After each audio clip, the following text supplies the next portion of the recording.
علیکم، آپ دیکھ رہے ہیں کے نیوز ایچ ڈی۔ میں ہوں حارث علی شاہ گیلانی۔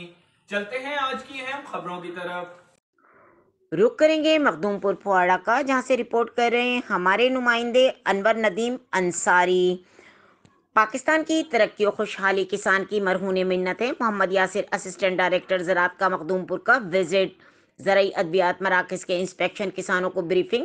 اسسٹنٹ ڈائریکٹر زراعت محمد یاسر نے انسپیکٹر راؤ خرم شہزاد اور بایو ٹریک سیلز مینیجر مہر گلزار ممبر کے ہمراہ مخدوم پور کا دورہ کیا، جہاں انہوں نے زرعی ادویات مراکز کا چیک کیا، دکانداروں کے لائسنس اور اسٹاک رجسٹرڈ چیک کیے، زرعی ادویات کوالٹی، کوانٹٹی اور ایکسپائری وغیرہ چیک کی۔ انہوں نے زرعی مراکز کی کارکردگی کو تسلی بخش قرار دیا۔ بعد ازاں انہوں نے کسانوں کے وفد سے گفتگو کرتے ہوئے کہا کہ مملکت خداداد پاکستان کی خوشحالی کسان کی خوشحالی سے وابستہ ہے۔ بہتر پیداوار کے لیے کسانوں کو معیاری ادویات اور کھاد کی فراہمی یقینی بنائی جائے گی۔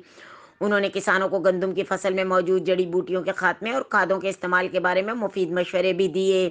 اس موقع پر زمیندار سید آصف شاہ، سید محسن شاہ، رانا دلشاد، طارق بدر اور دیگر کسان علیحدے بھی موجود تھے۔ مزید خبروں اور اپڈیٹس کے لیے ہمارے ساتھ رہیے گا، تب تک کے لیے اپنا خیال رکھیے گا۔ اللہ حافظ۔